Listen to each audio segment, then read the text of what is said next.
Tossing dough like this is the key to getting authentic Greek phyllo pastry incredibly thin. But this is only one of the challenges of making phyllo. Phyllo means leaf in Greek, and well, the name couldn't be more accurate. These thin layers are achieved by a very complex lamination that involves not only a fat, like butter or margarine, but also oil. The oil gives extra slip and makes the pastry incredibly difficult to stretch. So difficult that most bakers have given up making phyllo by hand. We're in Thessaloniki and we're about to meet with Philippos Bandis. Is one of only a few artisans left still making phyllo by hand. This is his shop. Let's walk in. Philippos makes his phyllo using water, a soft semolina flour with strong gluten, salt, vegetable oil and margarine. It makes our phyllo more crunchy and light to the taste. To be strong enough to be tossed in the air, the dough needs to be mixed for 20 minutes and then be mixed again with more oil and margarine. So how is this dough different from like other types of dough that have like a lot of layers, like for example croissant or other pastries? You cannot say that they have something in common. It's completely different. Okay. Because we don't make layers of butter dough. The layers are from the folding. Yeah. But we make here. Hey, you can smell a little bit the oil and the margarine. After mixing, the dough rests for another 20 minutes on the counter. Here, Philippos is cutting it in small pieces of 250 grams each that will then be rolled into a bowl. Like a perfect bowl. We leave them to rest again for 20 minutes with our oil on it. It will make a crust over there if we don't put the oil, and we don't want that. After the 20-minute rest, Philippos uses his palms to press the dough, and not his fingers as they would create unwanted holes. Then, guess what? We have to wait another 20 minutes. It may sound like a lot of breaks, but this method is actually speeding things up. If the dough was kept as a whole, it would need much longer periods of rest. Now, margarine inside. Ooh. Everywhere, and we was put them together. Okay, this will help us make the lamination, the layers. Mm-hmm. This will separate the dough. Yeah, the dough. We wait 20 minutes again, and then the dough is ready to be tossed in the air.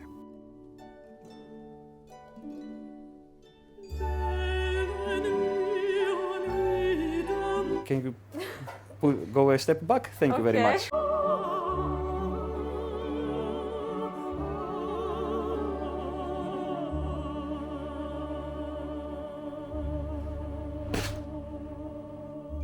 Despite its theatricality, this technique is not for show. It's used to evenly spread the fat in the dough and to avoid any lumps. And again, it's a faster and more effective way than any rolling pin could possibly be.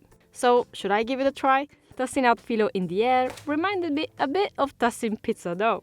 It made me feel a little bit closer to home, although I have a feeling that it won't be very useful today. One hand like that. Yep. Okay.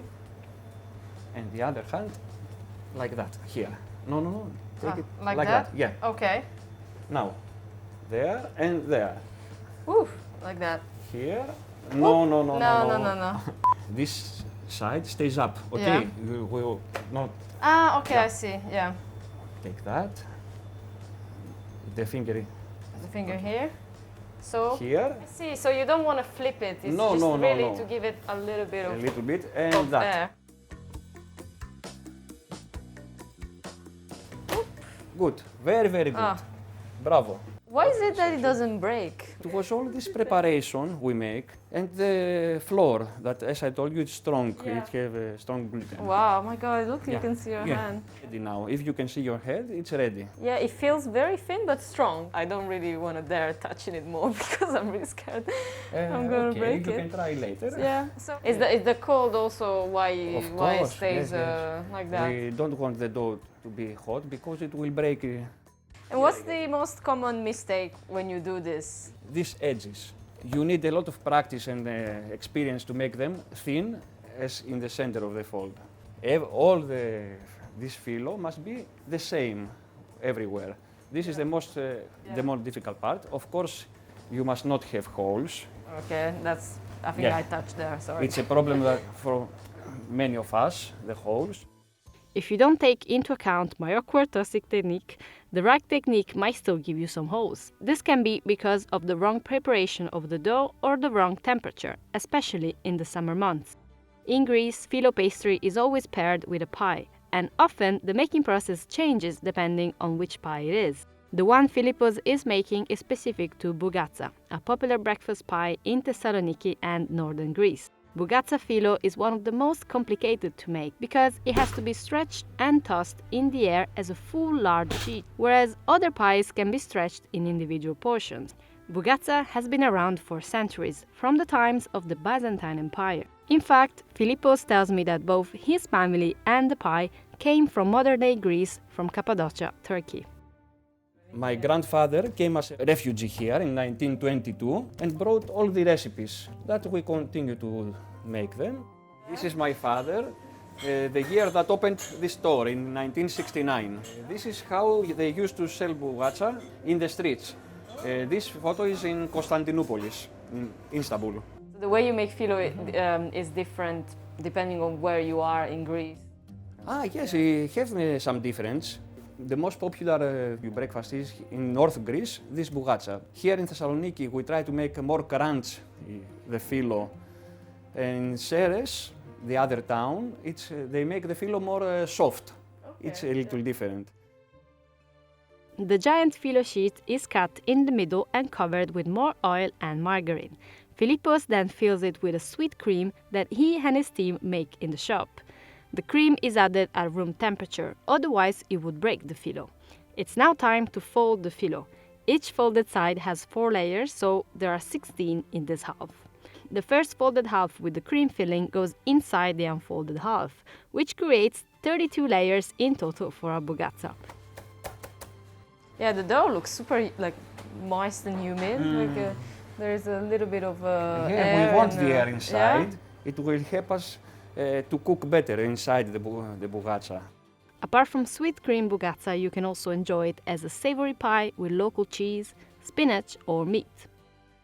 The people that make Bougatsa, year by the year, less and less and less and less, and this art will disappear. And it's a pity. It's another kind of food, the Bougatsa with the machines. So I want to show the young people that it's a beautiful job and it's a nice art. The pie rests in the fridge for 24 hours so all the flavors can come together and for maximum crunch. To achieve a golden crust, it cooks for 30 minutes at 180 degrees Celsius. One Bougatsa makes 4 portions. Traditionally, each portion is then cut in 10 small pieces. As the pie is traditionally eaten for breakfast, in Thessaloniki, Bougatsa with sweet cream is often enjoyed with a glass of chocolate milk. You can see the layers from here, over there, all these. Yes, they're over here. Yeah. How many do we put? 32, you said? Yes, 32. It's very simple, a very simple cream, but the ingredients are all first quality, and around Thessaloniki, local. Mm-hmm. Also the crunch is not like an aggressive crunch. It's not oily, it's light. Wow, it's very, very nice. It's very good.